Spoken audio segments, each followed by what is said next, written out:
আল্লাহ পাক বলেন, যদি জনপদের লোকেরা, দেশের লোকেরা দুইটা কাজ যদি করে, কয়টা কাজ?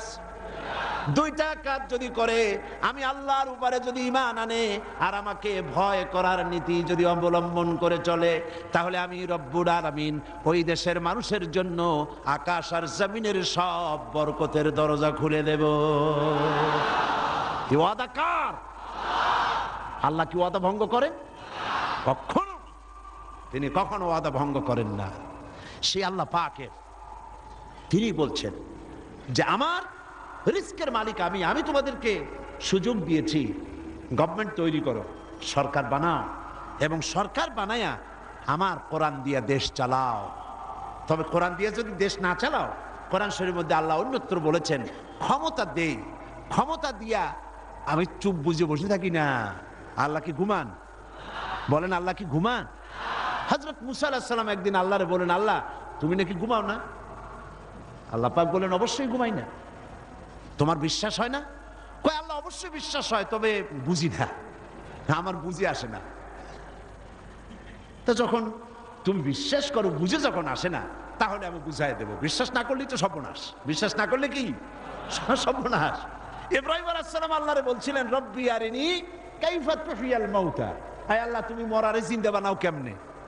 আল্লাহ কয় আওয়ালাম তুমিন, বিশ্বাস করো না? হযরত ইব্রাহিম আলাইহিস সালাম বললেন বালা। তিনি নাম বলতে পারতেন, নাম মানে হ্যাঁ, আর বালা মানে, দুটো শব্দের অর্থ একরকম না। যদিও ব্যবহারিক পদ্ধতিতে বিভিন্ন জায়গায় দুটো একই অর্থে ব্যবহার হয়, কিন্তু আর্থিক দিক থেকে অর্থাৎ পারিভাষিক দিক থেকে দুটো অর্থে ব্যবহার হয়। হযরত ইব্রাহিম বলতে পারতেন বিশ্বাস করিয়া, নাম। তিনি নাম বললেন না। আল্লাহ বললেন আওয়ালাম তুমিন, বিশ্বাস করো না? জবাবে আমার জাতির পিতা, কে বললেন? আমার জাতির পিতা। চিল্লায় কোন কে? আমার জাতির পিতার নাম কি? আমার জাতির পিতা বললেন বালা। এর অর্থ কি? হয় নট। কেন নয়? অবশ্যই বিশ্বাস করি, ওয়ালাকিন লিয়াতমাইন্না কলবি। কিন্তু আল্লাহ আমি যদি দেখতে পারি তাহলে আমার মনটা একটু ঠান্ডা হয়। শোনা কথা দেখা, এর মধ্যে একটু পার্থক্য আছে তো। আল্লাহ কয় তাহলে আমি তোমার দেখাবো। বিশ্বাস যখন করছো আমি তোমার দেখাবো। মুসা আলাইহিস সালাম কয় আল্লাহ তুমি না ঘুমাও না? কয় ঘুমাই তো না। তুমি বিশ্বাস করো না? কয় করি। বুঝি না। কয় তাহলে বুঝাই, এক গ্লাস পানি নিয়ে আসো। মুসা আলাইহিস সালাম এক গ্লাস পানি নিয়ে আসলেন। আল্লাহ কয় দাঁড়াই থাকো। গ্লাস একটা নিয়ে মুসা আলাইহিস সালাম দাঁড়ায় আছেন। আল্লাহ মুসারে হুকুম করলেন গ্লাস নিয়ে দাঁড়াও, আর ঘুমেরে কইলেন মুসারে ধর। ঘুম এসে মুসা আলাইহিস সালামের ধরছে। এখন হাত গেছে শিথিল হইয়া, হাতের থেকে গ্লাস পড়িয়া ভাঙ্গা টুকরা টুকরা হয়ে গেল। মুসা আলাইহিস সালাম ভয় পেয়ে গেলেন। আল্লাহ রাব্বুল আলামিন বলেন ভয়ের কোনো কারণ নাই, আমি তোমাকে পরীক্ষার জন্য, বোঝার জন্য, তুমি বুঝতে পারো নাই আমি কেন ঘুমাই না, সেই বোঝাবার জন্যই গ্লাস হাতে নিয়ে দাঁড়ায় থাকতে বলছিলাম। তুমি মুসা একটা গ্লাস পানি নিয়ে কিছু সময়ের জন্য দাঁড়াতে পারলে না, ঘুম তোমাকে হাত শিথিল করে দিল, গ্লাস ভেঙে চুরের চুরমার হয়ে গেল। আর ওই তামাম বিশাল আকাশ, এই সোলার সিস্টেম, এই পৃথিবীতে আকাশে জমিনে গ্রহ নক্ষত্র সৌররাজি নবমণ্ডল ভূমণ্ডল কুল কায়নাত পুরা সৃষ্টি আমার হাতের মুঠার ভিতরে রয়েছে। গোটা পৃথিবীর সব কিছুর ট্রাফিক আমি আল্লাহ কন্ট্রোল করি। আমি যদি ঘুমায় যাই আকাশ আর জমিনের কোনো সিস্টেম আর বাকি থাকবে না। কোরআন শরীফের ভিতরে আল্লাহ রাব্বুল আলামিন সাফ করে বলেছেন লা তাখুযুহু সিনাতু ওয়ালা নাওম। পড়েন লা তাখুযুহু সিনাতু ওয়ালা নাওম। আল্লাহর ঘুমও নাই, তন্দ্রাও নাই। সুবহানাল্লাহ। ঘুমও নাই, তন্দ্রা বোঝেন তো? জিমানি। আল্লাহ জিমায়ও না, আল্লাহর কোনো ক্লান্তি নাই। সুবহানাল্লাহ। সে আল্লাহ রাব্বুল আলামিন, তিনি বলছেন ক্ষমতা দিয়া ঘুমাই না, লিনানজুরা কাইফা তা'মালুন। ক্ষমতা দিয়ে লিনানজুরা কাইফা তা'মালুন, তাকায়া থাকি তুমি তোমার জনগণের সাথে কি আচরণ করো। জনগণের ভাগ্য বদলাও না দলের ভাগ্য বদলাও, তাকাইয়া দেখি। সেই আল্লাহ পাক আগের মতো আছেন না উল্টো পাল্টা হয়ে গেছে? আছে কিনা? আয়াতুল কুরসির ভিতরে আমরা পড়ে থাকি আল্লাহু লা ইলাহা ইল্লা হুয়াল হাইয়ুল কাইয়্যুম। আল্লাহ ছাড়া কোনো ইলাহ নাই, তিনি চিরজাগ্রত, তিনি চিরঞ্জীব। যেমন ছিলেন তেমন আছেন, তেমন সুবহানাল্লাহ। এখন আল্লাহ পাক কি বলছেন? উদখুলু ফিস সিলমে কাফা। যারা ঈমান আনছো, আমরা ঈমান আনছি কিনা? আচ্ছা, আমি একটু ঈমানদারদের সংখ্যাটা দেখি, কতজন ঈমান আনছি। আলহামদুলিল্লাহ। হাত নামান, হাত নামান, হাত নামান। আমরা সবাই ঈমানদার, আমরা সবাই কি? তো ঈমানদারদেরকে আল্লাহ পাক বলছেন উদখুলু ফিস সিলমে, পরিপূর্ণরূপে দাখিল হয়ে যাও। কিসের মধ্যে? সিলমের মধ্যে। আত্মসমর্পণ করো, সারেন্ডার্ড হয়ে যাও। আমাদের জাতির পিতা হযরত ইব্রাহিম আলাইহিস সালামকে আল্লাহ রাব্বুল আলামিন অর্ডার করলেন আসলিম, সারেন্ডার করো। আসলিম, সারেন্ডার করো। কাকে বললেন? জাতির পিতাকে। কাকে বললেন? জাতির পিতা হওয়া এত সোজা নয়। গোটা মুসলিম মিল্লাতের পিতা, তাকে পরীক্ষা দিতে হয়, ইমানের পরীক্ষা, হাবিজাবি ফালতুর পরীক্ষা না। কিসের পরীক্ষা? ইমানের পরীক্ষা, আগুনের পরীক্ষা। নিজের কলিজার টুকরা সন্তান আল্লাহকে খুশি করার জন্য জবাব করার পরীক্ষা। এরপরে জাতির পিতা হওয়া যায়। মানুষের উপরে জাতির পিতা চাপাই দিলে জাতির পিতা হয় না। জাতির পিতা আল্লাহ বানান, কে বানায়? চিল্লায় কও, কে বানায়? ওই আল্লাহ পাক বলছেন, আমি ইব্রাহিম আলাইহিস সালামকে বললাম আসলিম, সারেন্ডার করো, মাথা নত করো, আত্মসমর্পণ করো। আমার জাতির পিতা ইব্রাহিম আলাইহিস সালাম একটা প্রশ্ন তুললেন না যে আল্লাহ কোন কোন ব্যাপারে আমি আত্মসমর্পণ করব, কোন কোন ব্যাপারে আমি সারেন্ডার করব, কোনো প্রশ্ন নাই। আমার রব তিনি বলেছেন আসলিম। আমার জাতির পিতা এক সেকেন্ড দেরি না করে সঙ্গে সঙ্গে বলেছেন আসলামতু লিরাব্বিল আলামিন। পড়েন আসলামতু লিরাব্বিল আলামিন। সারেন্ডার্ড হয়ে গেলাম, আনকন্ডিশন, কোন শর্ত ছাড়াই, বিনা শর্তে, বিনা প্রশ্নে আমার রবের সামনে আমি আমার মাথা নত করে দিলাম। সুবহানাল্লাহ। আল্লাহ তারে গোটা বিশ্বের নেতা বানাবেন, গোটা বিশ্বের কিয়ামত পর্যন্ত মুসলমানদের জাতির পিতা বানাবেন। সেই জন্য আল্লাহ পরীক্ষা নিতে চাইলেন, জাতির পিতা তোমারে বানাবো, তবে তোমার ইমানটা কেমন তা একটু টেস্ট করা দরকার। আল্লাহ টেস্ট করলেন, ফালাই দিলেন আগুনের মধ্যে। আগুনের ভিতরে ফালানো হচ্ছে। হযরত জিবরাইল বলছেন ইব্রাহিম আমার কাছে সাহায্য চাও, আমি আগুন থেকে তোমারে বাঁচায় দেব, আমার কাছে সাহায্য চাও। চতুর্দিকে লোকেরা দাঁড়ায় দেখতেছে আগুনের ভিতরে এখনই পড়ে যাবেন। কোন মানুষ এমন আছে এইভাবে করে আগুনে সহজে পড়তে পারে, যিনি জানেন আমি পুড়ে যাব, ওনার পরিণতি কি হবে, আগুনে পড়বেন কি পড়বেন না, তা তো ইব্রাহিম আলাইহিস সালামের জানা ছিল না, ঠিক কিনা? কিন্তু তিনি জিবরাইলের প্রশ্নের জবাব দিলেন, তার প্রস্তাবের জবাব দিলেন। জিবরাইল গো, আমি তোমার কাছে সাহায্য কেন চাইবো? আমি তো এমন কোন অন্ধ আল্লাহর ইবাদত করি না যে আল্লাহ তার বান্দার দুঃখ দুর্দশা নিজের চোখে না দেখেন। আমার আল্লাহ তো অন্ধ নন।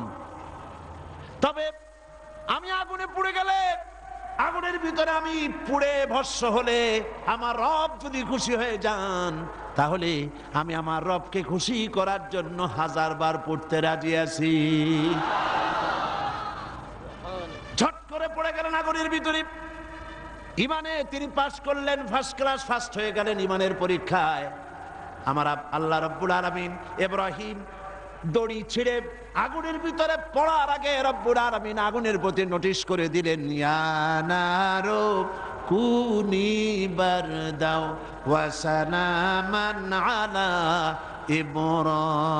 ইব্রাহিম। আগুন আমার ইব্রাহিমের জন্য শান্তিদায়ক ঠান্ডা হয়। সুবহানাল্লাহ। শান্তিদায়ক ঠান্ডা হয়। এমন ঠান্ডা হইল আগুন তো জ্বলতেছে, কিন্তু ইব্রাহিমের বসন্ত দূরের কথা, গায়ের জামাও পড়ে নাই। সুবহান সুবহানাল্লাহ। এ হলো জাতির জাতির পিতা ইমানের পরীক্ষা। তিনি বলেছেন আসলামতু লিরাব্বিল আলামিন, আমি আমার প্রভুর সামনে মাথা নত করে দিলাম। আল্লাহ আবার পরীক্ষা করলেন, এক পরীক্ষা হলো না, পৃথিবীবাসীর সামনে তোমাকে দেখাতে হবে যে তুমি সত্যি জাতির পিতা হওয়ার যোগ্য। সুবহানাল্লাহ। সবেমাত্র 80 বছর বয়সের সময় ছেলে হয়েছে হযরত ইসমাইল। আল্লাহ রাব্বুল আলামিন অর্ডার করলেন, চলে যাও এই নবজাতক সন্তান আর তার মাকে নিয়ে মরুভূমির ভিতরে রেখে আসো। কি কত বড় মারাত্মক অর্ডার! সারা জীবনের শেষ প্রান্তে এসে একটি মাত্র কলিজার টুকরা সন্তান পেয়েছেন, বউ আর বাচ্চা সুদ্ধা ফেলে আসতে হবে মরুভূমির মধ্যে। আশ্চর্য কথা। কোনো প্রশ্ন করেন নাই যে আল্লাহ নিষ্ঠুর ওয়াদাটা, এই অর্ডারটা আমার কেন তুমি করলা, আমার উপরে এত বড় কঠিন পরীক্ষা, এ তো আগুনের পরীক্ষার চাইতে আরো মারাত্মক। আমি আমার বাচ্চাকে কেমনে মরুভূমিতে বানায় রেখে আসবো?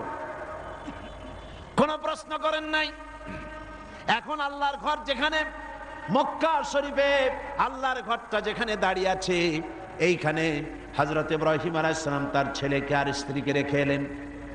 হযরতে হাজরা বলেন, ইব্রাহিম আমাকে যেখানে রেখে যেতেছ এর কারণটা কি? আমি কি অপরাধ করেছি কোন কারণে আমার নবজাতক সন্তান শুদ্ধ এখানে তুমি রেখে যেতেছ? কোনো জবাব নাই। আবার জিজ্ঞেস করলেন কেন রেখে যেতেছ? কোনো জবাব নাই। তৃতীয়বারে হযরত হাজরা বুঝতে পারলেন তার স্বামী আল্লাহর পয়গম্বর, আল্লাহর নির্দেশ ছাড়া কোনো কাজ তিনি করবেন না। তিনি প্রশ্ন করলেন, ইব্রাহিম এটা কি আল্লাহর হুকুম নাকি? হযরত ইব্রাহিম বললেন, হাজরা গো, আল্লাহ পাকের হুকুমেই আমি তোমাকে রেখে গেলাম। আকাশের দিকে আঙ্গুলটা উঁচু করলেন, আবেগে ভারাক্রান্ত হয়ে গেলেন হযরত ইব্রাহিম আলাইহিস সালাম। হযরতে হাজরা বললেন, ইব্রাহিম কোনো চিন্তা নাই, আল্লাহ পাক যখন হুকুম করেছেন নিশ্চিন্ত মনে তুমি বাড়ি ফিরে যাও। আমি আমার আল্লাহর উপরে এতটা নির্ভরশীল, এই মরুভূমি যেখানে পানি নেই, খাবার নাই, গাছ নাই, পালা নাই, ঘর নাই, মানুষ নাই, জন নাই, আমি আমার আল্লাহকে এতটা বিশ্বাস করি, এই মরুভূমির ভিতরে, তৃণহীন পানিহীন মরুভূমির ভিতরে আল্লাহ রব্বুল আলামিন আমাকে আর আমার ইসমাইলকে না খাওয়াইয়া মারবেন না। পরীক্ষা কাহাকে বলে? হযরত ইব্রাহিম আলাইহিস সালাম চলে গেলেন, একবার ফিরেও তাকান নাই। সুবহানাল্লাহ কইতে পারলেন না। এখানে পরীক্ষা শেষ হলো না। ছেলে একটু বড় হয়েছে, দৌড়াতে পারে, জ্ঞান বুদ্ধি কিছুটা হয়েছে। আল্লাহ পাক অর্ডার করলেন, যাও এইবার ছেলেকে জবাহ করো। এই পরীক্ষা আগুনের পরীক্ষার চাইতে সহজ নাকি? সুবহানাল্লাহ সুবহানাল্লাহ। জাতির পিতা হযরত ইব্রাহিম আলাইহিস সালাম একবারের জন্য বলেন নাই, রব্বুল আলামিন এত বড় কঠিন হুকুম আমি কিভাবে পালন করব, তুমি আমার প্রতি দয়া করো, আমাকে শক্তি দাও, সাহস দাও। কিচ্ছু বলেন নাই। হুকুম হয়েছে, চলে গিয়েছেন। ছেলেকে কাছে ডেকে বললেন, ইন্নী আরা ফিল মানাম আন্নী আযবাহুক ফানজুর মাযা তারা। ইয়া বুনাইয়া, হে আমার কলিজার টুকরা সন্তান, আমি স্বপ্নে দেখেছি আমি যেন তোমাকে জবাহ করছি। ফানজুর মাযা তারা, এখন তুমি বলো তোমার মত কি, তোমার রায় কি? হযরত ইসমাইল আলাইহিস সালাম বাপ পয়গম্বর, ছেলেও কি পয়গম্বর হয়ে যাবেন। ছোট্ট ছেলে হযরত ইসমাইল বলছেন, ইয়া আবাতি ফাআল মা তু'মারু সাতাজিদুনি ইনশাআল্লাহু মিনাস সাবিরিন। হে আমার পিতা, হে আমার সম্মানিত পিতা, ইফআল মা তু'মারু, আপনি সেটাই করুন যেটার প্রতি আপনি আদিষ্ট হয়েছেন। ওই বাচ্চা ছেলে বুঝতে পেরেছে আমার পিতার স্বপ্ন স্বপ্ন নয়, নবীদের স্বপ্ন ওহীর সমান। ইয়া আবাতি ফাআল মা তু'মার, আল্লাহ পাক আপনাকে যে আদেশ করেছেন আপনি তা পালন করুন। সাতাজিদুনি ইনশাআল্লাহু মিনাস সাবিরিন, অবশ্যই আপনি আমাকে ধৈর্যধারীদের মধ্যে পাবেন। সুবহানাল্লাহ। এই পরীক্ষাও হযরত ইব্রাহিম আলাইহিস সালাম পাশ করলেন না করেন না? করছেন কিনা? আল্লাহ পাক বলছেন দেখো ব্যাপারটা কি হলো। হযরত ইব্রাহিম তো জানেন না যে ছেলে জবাও হবে না, আর ছেলেও জানে না যে সে জবাও হয়ে যাবে না, কথা ঠিক কিনা? হযরত ইব্রাহিম আলাইহিস সালাম ছেলেকে জবাহের জন্য প্রস্তুতি নিলেন। এবার দেখেন কোরআনের ভাষাটা কি। আল্লাহ পাক বলছেন ফালাম্মা আসলামা ওয়া তাল্লাহু লিল জাবিন। ফালাম্মা আসলামা উদখুলু ফিস সিলমে, কাফ আর সেই সিলমুন, এখানেও সেই সিললাম এখানেও আসছে আসলামা। ফালাম্মা আসলামা, যখন তারা বাপ বেটা দুজনেই আনুগত্যের মস্তককে অবনত করে দিল। হযরত ইব্রাহিম দিলেন, আল্লাহর হুকুমের সামনে মাথা নত করে ছুরি হাতে নিলেন, আর হযরত ইসমাইল পিতার হুকুমের সামনে আল্লাহর হুকুম অনুযায়ী গলাটা পেতে দিলেন। ফালাম্মা আসলামা ওয়া তাল্লাহু লিল জাবিন, গলাটা কাট করে দিলেন। হযরত ইসমাইল বললেন আব্বা একটি কাজ করুন, আমাকে জবাহ করার আগে আমার হাত পা একটু ভালো করে বেঁধে দিন, আর আপনার নিজের চোখটাও একটু ভালো করে বাঁধেন, কারণ আমি আপনার একমাত্র সন্তান। আমাকে জবাহ করতে গেলে আমার গলার উপরে যখন ছুরি ধরবেন আপনার কলিজায় মায়ার উদ্রেক হয়ে যেতে পারে। চোখটা বেঁধে নেন আর আমার হাত পা বাঁধেন, যাতে করে আমার হাত পা আপনার গায়ে না লাগে। আর আমি মরে যাও, আমি জবাহ হয়ে যাওয়ার পর আমার রক্ত মাখা জামাটা নিয়ে আমার মাকে দিয়ে দিবেন, আর বলবেন ইসমাইলের সঙ্গে কিয়ামতের দিন তোমার সঙ্গে দেখা হয়ে যাবে। হযরত ইব্রাহিম আলাইহিস সালাম ইসমাইলকে বাঁধলেন, নিজের চোখ বাঁধলেন, হযরত ইসমাইলকে জবাহ করতে যাবেন। হযরত ইসমাইল বলেন আব্বা আমার একটা ভুল হয়ে গেছে, আমার হাত পায়ের বাঁধন খুলে দেন। হযরত ইব্রাহিম বাঁধন খুলে দিলেন, আর জিজ্ঞেস করলেন বাঁধতে বললে আবার খুলতে বললে কেন?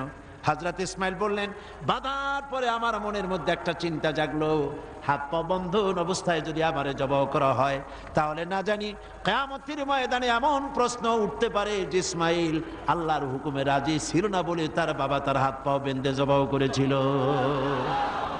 এই প্রশ্ন যাতে না উঠতে পারে হাত পা ছেড়ে দেন, আমি ধৈর্য ধারণ করব, নড়ব না। সুবহানাল্লাহ। হযরত ইব্রাহিম আলাইহিস সালামকে আল্লাহ পাক এই পরীক্ষায় পাশ করায় দিলেন। তিনি পরীক্ষায় পাশ করলেন। আল্লাহ রাব্বুল আলামিন এবার আমার জাতির পিতাকে ডাকতেছেন, ওয়া নাদাইনাহু আইয়া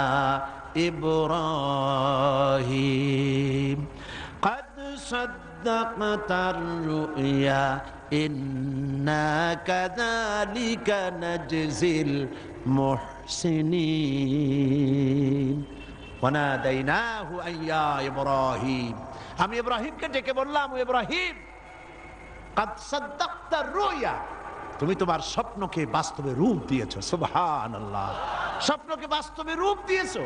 ইন্না কাযালিকা নাজজিল মুহসিনিন, এইভাবে মুহসিনিনদেরকে আমি পুরস্কৃত করে থাকি দুনিয়া এবং আখিরাতে। হযরত ইব্রাহিমের নাম যতদিন পর্যন্ত সূর্য পূর্ব দিগন্ত থেকে উদিত হবে আর পশ্চিম দিগন্তে অস্তমিত হওয়ার এই ধারা যতদিন প্রবাহিত থাকবে, যতদিন এই পরিক্রমা জারি থাকবে, ততদিন পর্যন্ত পৃথিবীর জাতি ধর্ম দল মত নির্বিশেষে সকল মানুষের মুখে উচ্চারিত হবে ইব্রাহিম আলাইহিস সালাম, সালামুন আলা ইব্রাহিম। সুবহানাল্লাহ। কারণটা হচ্ছে আল্লাহ পাক বলেছিলেন আসলিম, ইব্রাহিম আলাইহিস সালাম বলেন আসলামতু লিরাব্বিল আলামিন, আমি আমার প্রভুর সামনে আমার মাথাকে নত করে দিলাম। এটাই মুসলমানের কাজ, মুসলমানকে আল্লাহ পাক শেখাচ্ছেন। قل إن صلاتي ونسكي ومحياي ومماتي لله رب العالمين। পড়েন আমার সাথে, قل إن সলাতি ওয়া নুসুকি ওয়া মাহইয়ায়া ওয়া মামাতি লিল্লাহি রাব্বিল আলামিন। আল্লাহ পাক বলেন, বলো। কাদেরকে বলতেছেন? আমাদেরকে। কাদেরকে? বলো বলো। ইন্না সলাতি, নিশ্চয়ই আমার নামাজ, ওয়া নুসুকি, আমার কুরবানি, ওয়া মাহইয়ায়া, আমার বেঁচে থাকা, ওয়া মামাতি, আর আমার মরে যাওয়া, কার জন্য? লিল্লাহি রাব্বিল আলামিন। সব কিছু পরওয়ারদিগার, তামাম বিশ্বের, তামাম জাহানের পালনেওয়ালা রব, তার জন্য আমার বেঁচে থাকা, আমার মরে যাওয়া, আমার নামাজ, আমার কুরবানি, সব কার জন্য? চিল্লায় কোন কার জন্য? আল্লাহ পাকের জন্য। এই কথাই আল্লাহ পাক বলছেন, উদখুলু ফিস সিলমি কাফা, পরিপূর্ণরূপে ইসলামের মধ্যে দাখিল হয়ে যাও। একটু আধটু না। রাজনীতিতে তুমি রাজনীতিতে যাবা আমেরিকার দিকে, গণতন্ত্রের দিক থেকে যাবা আমেরিকার দিকে, রাজনীতির দিক থেকে যাবে তুমি ব্রিটিশের দিকে, সংস্কৃতির দিক থেকে যাবা তুমি শান্তিনিকেতন, তুমি যাবা দিল্লি, গয়া, কাশী। এর নাম মুসলমান না, এগুলোর নাম মুনাফিক। এগুলোর নাম কি? যারা বলেন নাম কি? তোমাকে যেতে হবে মক্কা মদিনা হতে হবে। কোন পন্থী? মক্কা মদিনা পন্থী হতে হবে। উদখুলু ফিস সিলমি কাফা, পরিপূর্ণরূপে ইসলামের মধ্যে দাখিল হয়ে যাও। অল্প একটু আধটু দাখিল হলে চলবে না। সুতরাং ধর্ম নিরপেক্ষ হওয়ার কোনো সুযোগ ইসলামে নাই। আছে? আচ্ছা, আপনারা আমাকে বলেন, দুনিয়ায় কোন নবী ধর্ম নিরপেক্ষ ছিলেন? বলেন একজন নবীর নাম কোন? একজন নবীর নাম।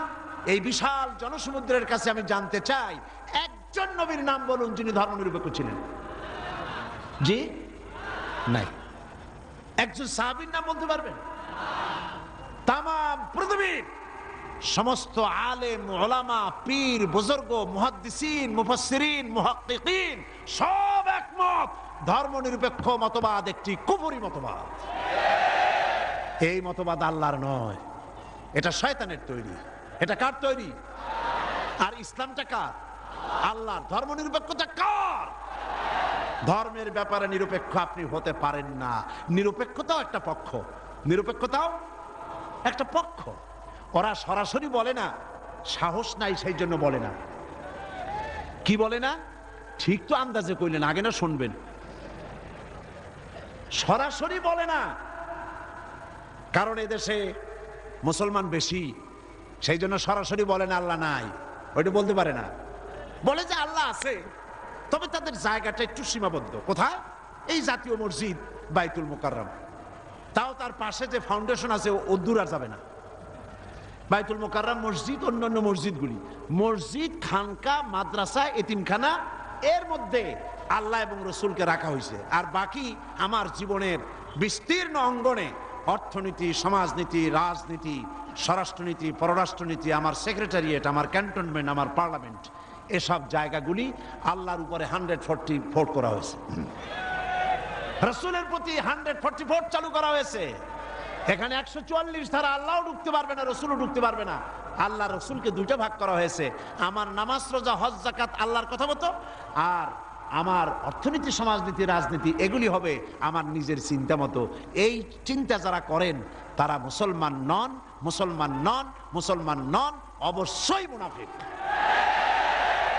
অবশ্যই কি? এবার দেখেন আল্লাহ কি বলেন। আমরা তো আন্দাজে কথা বলি না। আমরা কি আন্দাজে কথা বলি? আমাদের দলিল কি? জোরে কন্যা দলিল কি?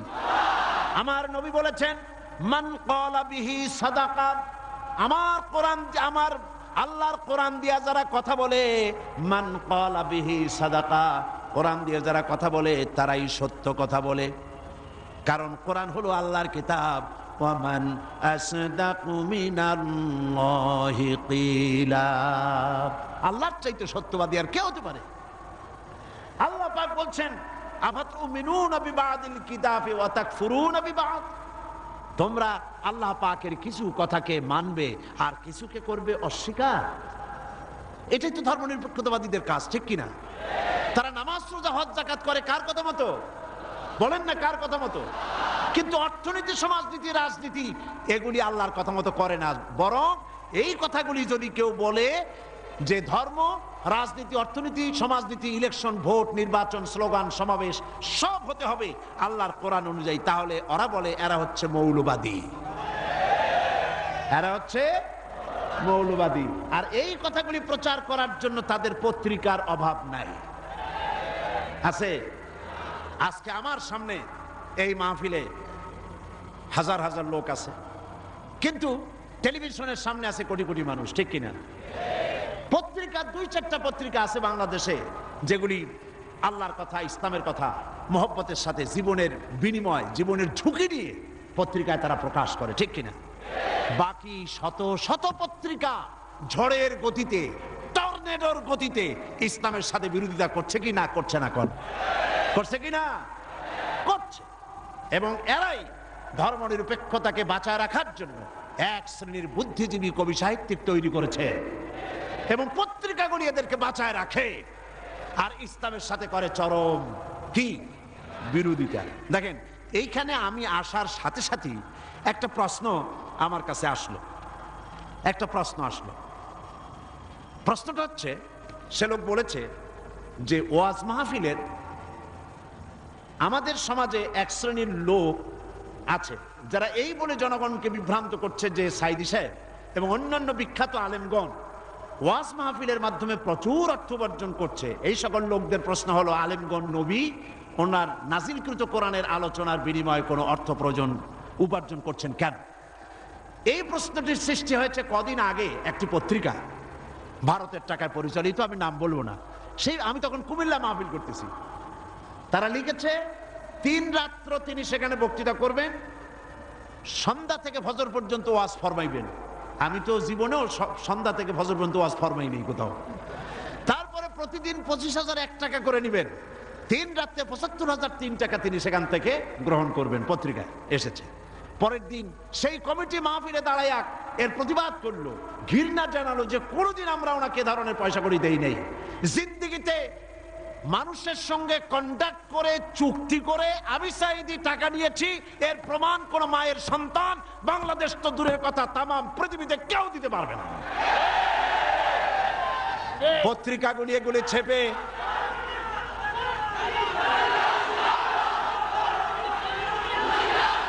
একটাই নমুনা দেখুন, একটা দৃষ্টান্ত শোনাই। আমার একটা নির্বাচনী মামলা চলতেছিল, জানেন কিনা আপনারা? গত মাসখানেক আগে যখন হাইকোর্ট থেকে আমার বিপক্ষে রায়টা গেল, রায়টা হলো একজন মুশরিকের পক্ষে, বিচারপতিরা রায় দিয়েছেন।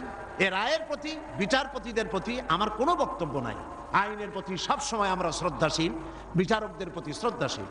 রায় তারা যেটা দিয়েছেন, একজন মুশরিকের পক্ষে সেটা গিয়েছে, আমার বিপক্ষে গিয়েছে।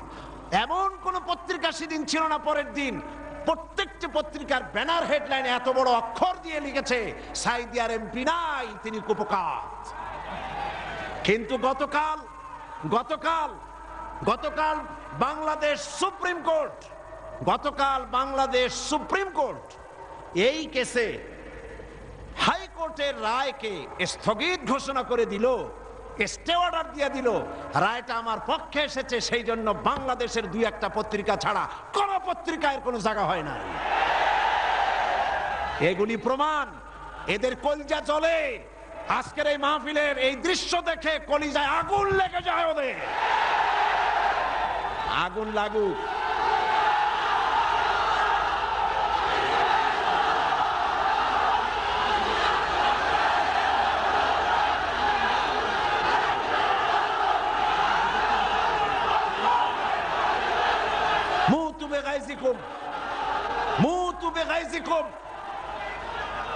এরা জ্বলতে থাকবে, আর আমার আল্লাহর ফরমান শুনুন। কার ফরমান?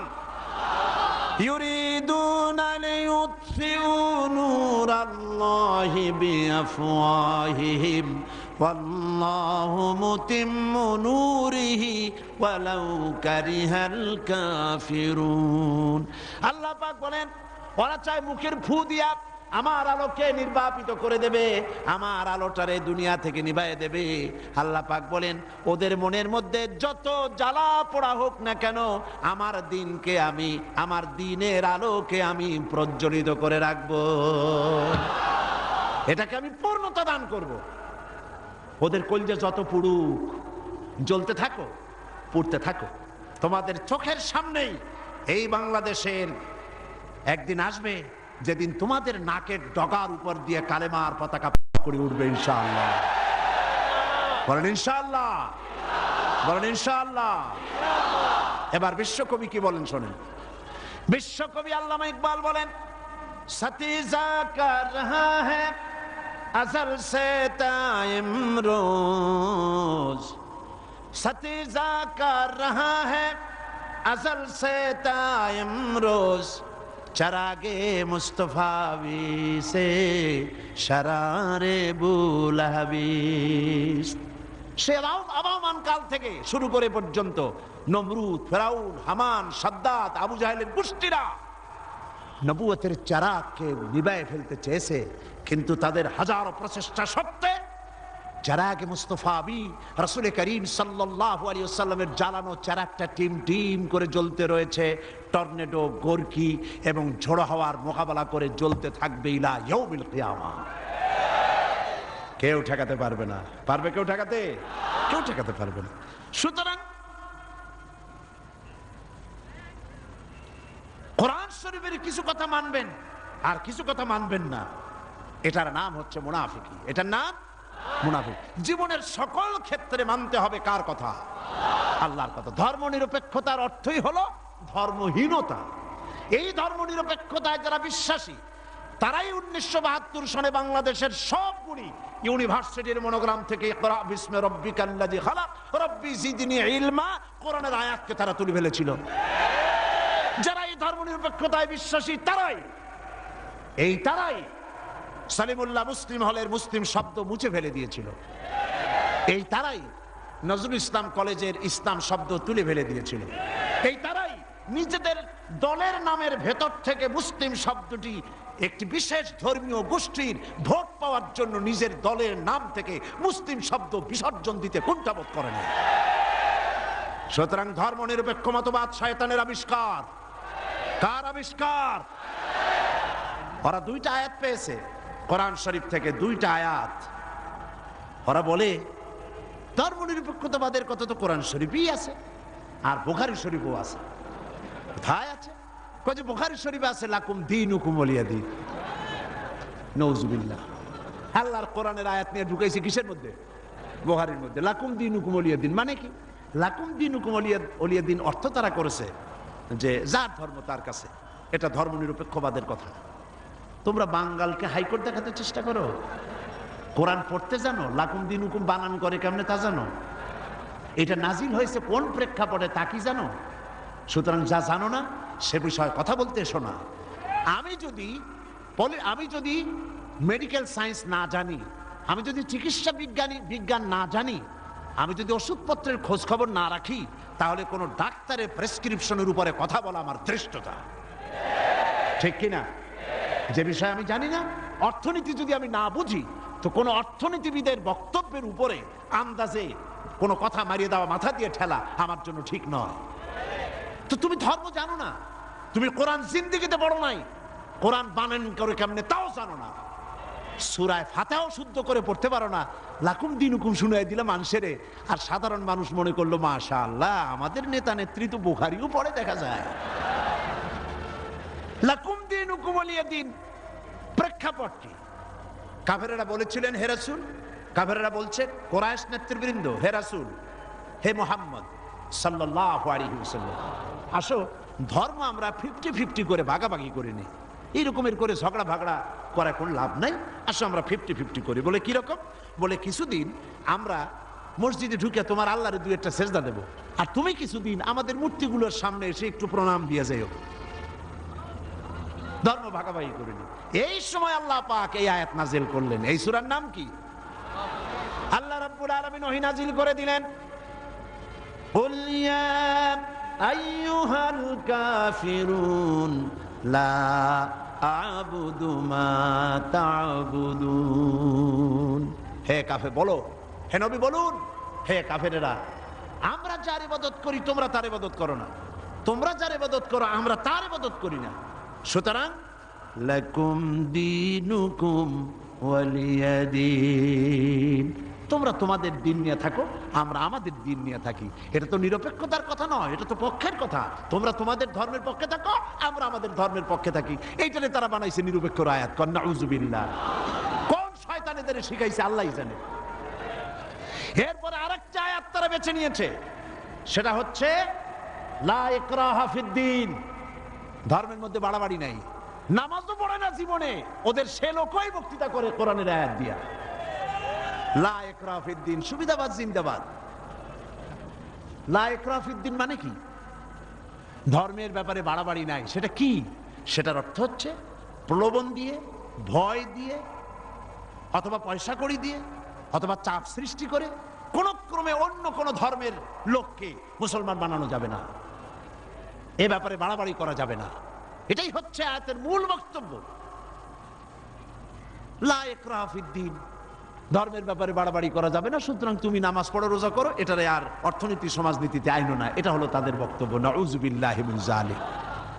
আপনারা আমাকে বলেন, রাসূল করিম সাল্লাল্লাহু আলাইহি ওয়াসাল্লাম তিনি কি রাষ্ট্রপ্রধান ছিলেন না? আমি বুঝি না মানুষের মাথার মধ্যে এই চিন্তাগুলি কেন আসে না। রাসূল সাল্লাল্লাহু আলাইহি ওয়াসাল্লাম একটা রাষ্ট্র পরিচালনা করেছিলেন। তিনি কি রাজনীতি ছাড়াই রাষ্ট্র পরিচালনা করছিলেন? বলেন আপনারা।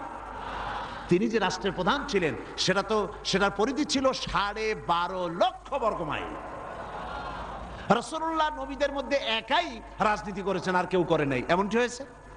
এই কোরআন শরীফে আর কারো নাম আপনারা জানেন যিনি রাজনীতি করেছিলেন, যিনি রাষ্ট্র চালিয়েছিলেন? বলেন তো নামটা কি? ইউসুফ আলাইহিস সালাম। তিনি খাদ্য এবং অর্থ দপ্তরের মন্ত্রী ছিলেন। একদিকে রাসূল, আর একদিকে অর্থ এবং খাদ্য দপ্তরের মন্ত্রী। কোন দেশের? মিশরের। এরপরে গোটা মিশরের প্রেসিডেন্ট হলেন কে? ইউসুফ আলাইহিস সালাম গোটা মিশরের প্রেসিডেন্ট, দাউদ আলাইহিস সালাম প্রেসিডেন্ট, সুলাইমান আলাইহিস সালাম तमाम পৃথিবীর প্রেসিডেন্ট, রাসূল করিম সাল্লাল্লাহু আলাইহি ওয়াসাল্লাম তিনিও প্রেসিডেন্ট। তিনি ইন্তেকাল করার পরে হযরত আবু বকর রাদিয়াল্লাহু তাআলা আনহু সহ সাহাবীরা রাজনীতি ছেড়ে দিয়েছেন নাকি? বলেন, ছেড়ে দিয়েছে নাকি? হযরত আবু বকর, যার সম্পর্কে রাসূলুল্লাহ বলেছেন तमाम পৃথিবীর মুমিনের ঈমান যদি এক পাল্লায় রাখা হয়, আর এক পাল্লায় যদি আবু বকরের ঈমান রাখা হয়, দুনিয়াবাসী দেখতে পাবে तमाम পৃথিবীর মুমিনের ঈমানের তুলনায় এক আবু বকরের ঈমানের পাল্লাটা ভারী হয়ে যাবে। তিনি খলিফাতুল মুসলিমিন ছিলেন, আমিরুল মুমিনিন ছিলেন, প্রেসিডেন্ট ছিলেন। হযরত ওমর রাদিয়াল্লাহু তাআলা আনহু গোটা বিশ্বের অর্ধেকটা পৃথিবীর প্রেসিডেন্ট ছিলেন, যার সম্পর্কে রাসূল বলেছেন লা নাবিয়্যা বা'দি ওয়ালা রাসূলা, আমার পরে নবীও হবে না, রাসূলও হবে না। কিন্তু যদি কেউ নবী হতো আমার পরে, লাকানা ওমর, ওমর অবশ্যই আল্লাহর নবী হয়ে যেতেন। হযরত ওসমান যিন্নুরাইন তিনি প্রেসিডেন্ট ছিলেন। হযরত আলী কাররামাল্লাহু ওয়াজহাহু তিনি প্রেসিডেন্ট ছিলেন, ছিলেন না? তাহলে কি করে বলতে পারেন মুসলমানের সন্তান হইয়া, কেমনে বলতে পারেন যে ধর্ম আর রাজনীতি আলাদা? আমি ধর্ম নিরপেক্ষ। নিরপেক্ষ থাকতে পারবেন না। যেমন পথ চলতে গেলে হয় আপনি রাইটিস্ট হবেন, না হয় আপনি লেফটিস্ট হবেন। হয় ডান দিক দিয়ে চলবেন, না হয় বাম দিক দিয়ে। কিন্তু কেউ যদি কয় যে আমি রাইটিস্ট হব না, লেফটিস্ট হব না, আমি মিডিলিস্ট হব, আমি রাস্তার মাঝখানে দাঁড়ায় থাকবো, আমি নিরপেক্ষ, কোনো পক্ষে যাবে না, আমি নিরপেক্ষ রাস্তার মাঝখানে। এখন আপনি ঢাকা চিটাগং হাইওয়ে, মোটরওয়ে, বিশ্ব রোড, এই বিশ্ব রোডের ডান দিকেও নাই, বাম দিকেও নাই, যেহেতু আপনি নিরপেক্ষ, আপনি মাঝখানে দাঁড়াইছেন। আপনার এই মাঝখানে দাঁড়াবার স্বাদ মিটিয়ে দেবে ট্রাক বাবাজি আইসা, জনমের স্বাদ মিটিয়ে দেবে। ঠিক কিনা? ঠিক কিনা? তাহলে মুসলমানের আপনারা আপনাদের অবস্থান ঠিক করুন, কোন দিকে যাবেন? ডান দিক না বাম দিক না মাঝখানে? কোন দিকে? ডান দিকে।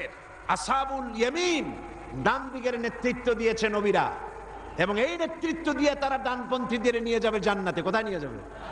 আর বামপন্থীদের নেতৃত্ব দিয়েছে শয়তান। আমি জানি না, বুঝি না, মুসলমান হইয়া মুসলমানের ঘরে জন্মগ্রহণ করে বামপন্থী আন্দোলন কেমনে করে আমার মাথা ঢোকে না। কোরআন শরীফে বলা হয়েছে আসহাবুশ শিমাল, বামপন্থী। এই বামপন্থীদের নেতা হলো শয়তান। শয়তান বামপন্থীদের নেতৃত্ব দিয়া কিয়ামতের দিন নিয়ে যাবে জাহান্নামে। কোন দিকে নিয়ে যাবে? জাহান্নামে নিয়ে যাবে। সুতরাং আপনি ডিসাইড করুন, আপনি ঠিক করুন কোন দিকে যাবেন, ডান অর বাম, অথবা মাঝখানে, কোন দিকে? যদি আপনি বামে চলে যান জাহান্নামে যেতে হবে। যদি মাঝখানে দাঁড়ান, রাস্তার মাঝখানে দাঁড়ালে ট্রাক যেভাবে আপনাকে জীবনের স্বাদ মিটায় দেবে মাটির সাথে মিশিয়ে দিয়ে, ওইভাবে করে আপনি ডানপন্থীও হলেন না, বামপন্থীও হলেন না, মাঝখানে দাঁড়িয়ে আছেন, অবস্থান মানুষকে বুঝতে দিলেন না, মুনাফিকের জায়গায় দাঁড়ায় আছেন। শয়তান এসে আপনাকে সবল মেরে জাহান্নামে নিক্ষেপ করবে।